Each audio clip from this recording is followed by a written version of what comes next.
Hi guys, Casper here. I am super stoked to be here commentating the penultimate match of the day. My partner today is the Wizard of Words, the man named Moderator. It took an entire day for us to see some Bargus, but Flaming Dragons have showed up with double Bargus, triple Bargus rather, double Jackdaw, Kieran, Stork, Orthrus. Mod, what do we got from Ushra'Khan? So what we have from Ushra'Khan is a couple of ships that actually haven't landed on the grid, but what we do have so far is triple Hyperion, Deimos, Magus, Pontifex, Double Deacon, Jackdaw, and Wolf. Those Hyperions have all elected to warp to that beacon at 0, whereas the entirety of Entropic Thunder has came in at range at 50 kilometers to the arena. Those Bargus notably will be rapid heavy missile launcher fit. So do you think Ursha here just maybe forgot about the Barghest, or just memeing a little too close to the sun, or what do you think their thoughts were coming into this? Truthfully, I think I see Chester on my Steam list was playing Halo, so I think they've got too much PTSD from the feathering that happened back in the day, and they've chosen to ban out their oppressors in those Amar frigate ships. We see that in local, we have 10 seconds to start. Big kiting comp with light missiles as well on the Jackdaw. I'm interested to see what the first primary is going to be, and if these Barghest can kite away. Yeah, if I was Flaming Dragons here, I'd be putting my light missile launchers on anything that could possibly tackle my Bargus. And the Bargus, man, I'm going all in at a bigger ship here. But we'll see if they take my advice or do something on their own.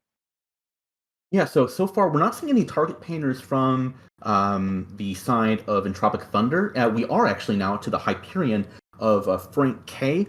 And I would like to see, as you had just said, some light missile damage going onto the Wolf, as we see the Wolf of Paddington, a longtime player, streaming across the field, trying to get tackle onto one of these Orthruses or Bargas. And speaking of tackle, that Bar- Hyperion of Frank is completely untackled, unbothered otherwise, except for the massive amount of rapid heavy missiles that are just pounding into his hull right now.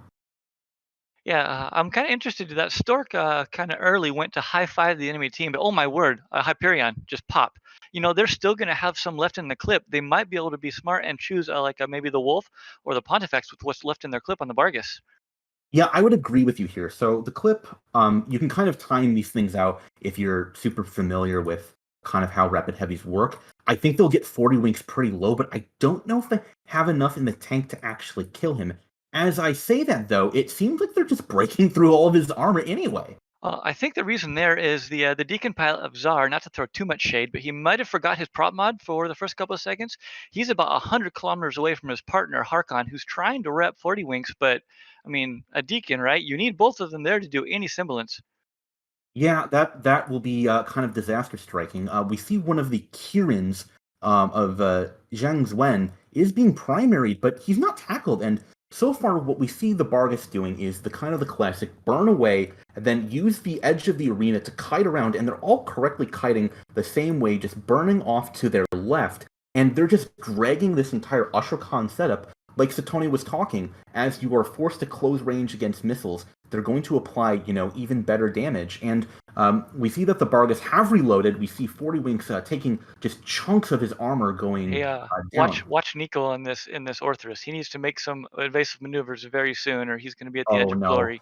After he's going to do a Oh, U. oh, No, he oh, saves it. He oh! He saves it at saves it. Dang 120 it! All right, kilometers. well done. Okay, we see that one of the Hyperions again drops 40 winks.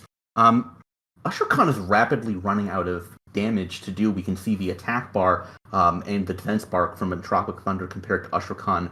If I'm Entropic, I'm very happy with where I'm at right now. For sure. I think, obviously the Bargus and the whole team of Fuegians is much faster than the Hyperion Core, but there are things you can do. You can spread out, you can box the enemy against the edge of the arena, spread out, go in kind of, in a box formation and make it so they have to make some plays and at least do some evasive maneuvering.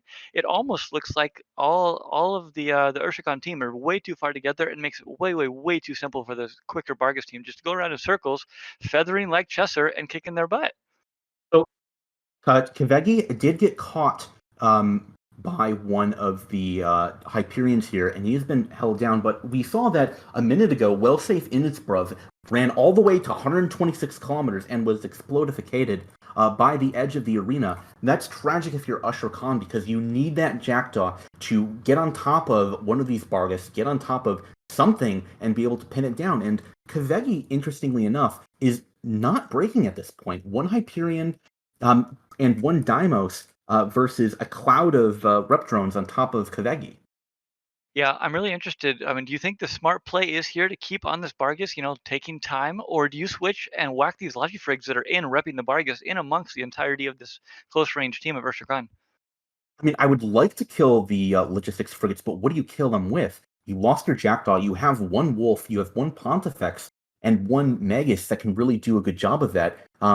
You'd have to switch your Hyperion off, but your Hyperion's counter-tackled by the bonus scram of a Barghest. You're just not going to be able to apply damage to those Kirins, and we're seeing that Jiang Wen is taking a little bit of damage, but well, he's closing now to 0 on top of the Barghest, but I mean, if I'm Tropic Thunder, I have to feel like I've got this in the bag. Pole For sure. McSorleth is getting just chunked into hole at this point. I just saw the attack bar of Entropic Thunder spike, so there's at least one or maybe both Bargus off of reload, and I really expect this Hyperion to really honestly be not long for this world. Kaveki, I'm still questioning exactly how he got caught, but you know what? Maybe this is just a bait play, and it's gonna work out by the looks of it.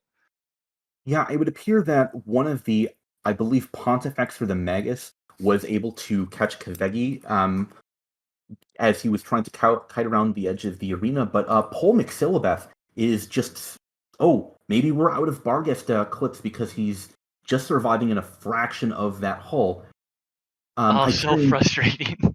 Yeah, it's absolutely tragic when that happens. But if you're Kavegi, Ertria, or Lord Nidget, what you're doing is you're communicating, "Hey, I've got this many left in my clip. We're not going to be able to, kill him. You guys need to force a reload so that when we're all synced, we can apply damage." And we see, Pole is just getting all the way rep back as he was just a sliver away from being dropped.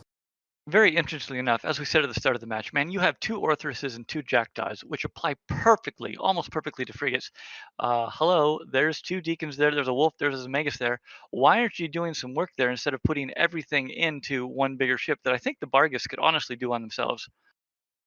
Yeah, and if I'm Usher Khan, I can't help but feel like going for a kind of a Galente self-repper team might not have been the best choice against what is going to be a kiting Barghest team with those Orthruses applying, that light missile damage, who are just absolutely chunking away at the Wolves right now. We can see them just getting absolutely eviscerated.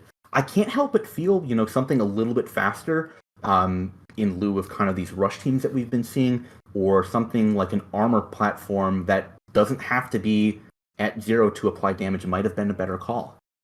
Yeah, I completely agree. Honestly, the better call would have maybe, followed every single team today's example and banned the Barghest. I think that's maybe a little bit more valuable than the Punisher and Navy Slicer, but that it was their call. Yeah, I mean, clearly they were definitely having some fun with the bans, choosing to ban out two Amar faction ships. Ashrakan being an infamous Minmatar roleplay alliance that has been around since the very inception of Eve, all these 18, 19 years. From the very get-go, unfortunately, and ironically enough, their last ship to die will be the Samar Deacon of Harkon, who is Getting getting shield reps. skilled reps from the Hyperion. Oh, that is so bad mannered. But Oh, I imagine he Daniel was, here is memeing. He's a good friend. Owes me a water bottle still, so I think they just want to make the match go a little further. yeah. I mean, I've kind of think we've sort of said it all. It just really well played by this Flaming Dragons team. I believe they're a bit of an offshoot of Fweddit back when they existed. I'm sure, though, the analyst will have plenty to say about the only Bargus composition we've seen all day.